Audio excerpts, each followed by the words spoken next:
शुरू करें। 10th class की हिस्ट्री का रिवीजन हम दोबारा करेंगे। जैसा फ्रेंच क्लास के 10th क्लास के हिस्ट्री का सिलेबस पूरा हो गया है, फिर से उसको रिवाइज करवा रहे हैं। आज शुरू करेंगे पहला chapter, the rise of nationalism in Europe.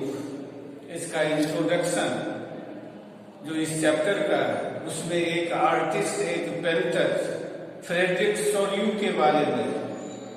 Frederick सोरियू जो एक फ्रेंच आर्टिस्ट था, उसने जो है तो 1848 में 4 प्रिंट्स की 4 प्रिंट्स का एक सीरीज जो है तो बनाया था, जिसका नाम उसने डेमोक्रेटिक एंड सोशल रिपब्लिक्स करके रखा था। इसमें पहला जो प्रिंट था, पहला जो चित्र था, उस चित्र में उसने दिखाया कि किस तरह यूरोप और अमेरिका के लोग जो अलग अलग नेशन के थे, वे एक ट्रेन के रूप में एक कतार में जो है सो स्टैच्यू ऑफ लिबर्टी के तरफ बढ़ रहे हैं। सभी देशों के लोगों के हाथ में जो है सो उस देश का अपना फ्लैग था। इसमें सबसे आगे जो थे उसमें यूएसए और स्विट्जरलैंड के लोग थे, और इनके पीछे फ्रांस था और उसके पीछे जर्मनी थे। जर्मनी के पीछे जो ऑस्ट्रिया था, ऑस्ट्रिया के पीछे द किंगडम्स ऑफ 2 सिसिलीज उसके लोग थे। फिर इटली का ही एक राज्य लोम्बार्डी के लोग थे। फिर उसके पीछे पोलैंड था, पोलैंड के पीछे आयरलैंड के लोग थे, आयरलैंड के पीछे इंग्लैंड के लोग थे, और सबसे अंत में रसिया था। तो ये इस तरह से पंक्ति अलग अलग नेशन का उसने दिखाया, और ये सभी नेशन के लोगों की पहचान उनके नेशनल कॉस्ट्यूम से, नेशनल ड्रेस से होती थी या फ्लैग से होता था। ये स्टैच्यू ऑफ लिबर्टी, जैसा जानते हैं हम कि फ्रेंच रिवॉल्यूशन के समय में अलग अलग जो आइडिया था उसको पर्सनिफाइड किया गया। अलग अलग आइडिया को जो है सो ह्यूमन फिगर के रूप में जो है सो रिप्रेजेंट किया गया। उसी में लिबर्टी के आइडिया को भी एक फीमेल फिगर के द्वारा रिप्रेजेंट किया गया। फीमेल फिगर के द्वारा लिबर्टी के आइडिया को रिप्रेजेंट किया गया, और यही कारण था कि स्टैच्यू ऑफ लिबर्टी, जिसके फ्रांस के लोगों ने बनाया था और यूएसए के लोगों को उस समय दिया था जब यूएस के लोग इंग्लैंड के विरुद्ध वॉर ऑफ इंडिपेंडेंस चला रहे थे, उस समय दिया था। इस स्टैच्यू ऑफ लिबर्टी एक फीमेल फिगर है, और इसके एक हाथ में टॉर्च ऑफ इनलाइटमेंट है, यानी बौद्धिक प्रकाश का ये प्रतीक है, और दूसरे हाथ में जो है charter of rights of man, यानी कि मानव अधिकार का पत्र जो है उसके दूसरे हाथ में। इसके पास ये पहुंचते हैं स्टैच्यू ऑफ लिबर्टी के फोरग्राउंड पर, आगे के भाग पर जो है अलग जितने भी ऑटोक्रेटिक इंस्टीट्यूशंस थे, जितने भी निरंकुश संस्थाएं थी, वे उस सबके रिमेन्स जो है सो बिखरे पड़े हुए हैं।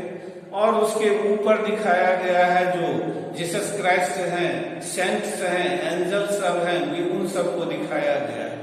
ये इन सबको दिखाने के पीछे, ये एंजल्स, सेंट और जीसस क्राइस्ट को दिखाने के पीछे यह उद्देश्य है कि सारे देशों के बीच फ्रेटर्निटी की फीलिंग है, भाईचारे की भावना, इस तरह से दिखाया गया।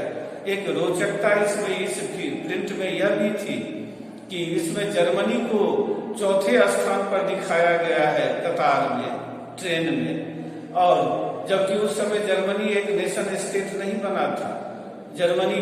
लेकिन चूंकि 1848 में ये प्रिंट बनाया गया, और 1848 में ही जर्मनी के जो मिडिल क्लास के एजुकेटेड लोग थे, उन लोगों ने कोशिश की कि जर्मनी को एक नेशन स्टेट बनाने की।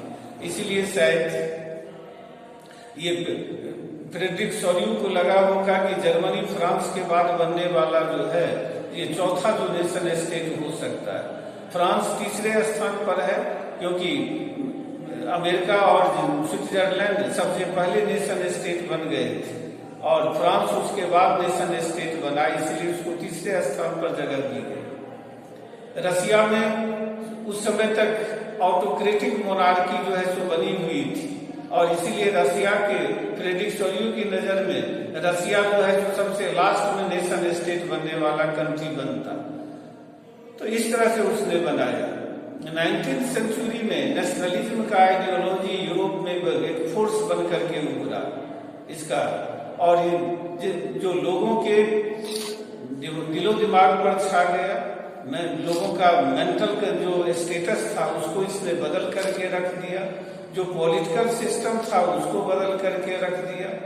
एक जो पुराने जो ऑटोक्रेटिक एम्पायर सब थे, निरंकुश राजतंत्र थे, जो मल्टीनेशनल एम्पायर के रूप में जाने जाते थे, जिसमें बहुत सारे जातियों धर्म के लोग, अलग अलग कल्चर के लोग रहते थे, उसके जगह पर मॉडर्न स्टेट के रूप में नेशन स्टेट के बनाने की जो है सो लोग जो है सो लोगों की इच्छा होने लगी, लोगों डिमांड करने लगे इसकी। नेशन स्टेट उस स्टेट को कहा जाता है कि जहां के रूलर और जहां के पीपल एक कॉमन आइडेंटिटी से जुड़े हुए होते हैं, उनमें कॉमननेस होता है। ये कॉमननेस स्ट्रगल के थ्रू जो वे हासिल करते हैं, अपने लीडर के एक्शन के थ्रू हासिल करते हैं, अपने नेताओं के क्रियाकलापों से वे ये कॉमननेस हासिल होती है, या एक साथ जो वे स्ट्रगल किए किसी बात के लिए, अपने राइट के लिए, उसके थ्रू जो है जो हासिल होती है, या शेयर्ड हिस्ट्री या डिसेंट, या उनके पूर्वज कभी एक थे, इस आधार पर उनमें कॉमननेस जो है जो पैदा होती है।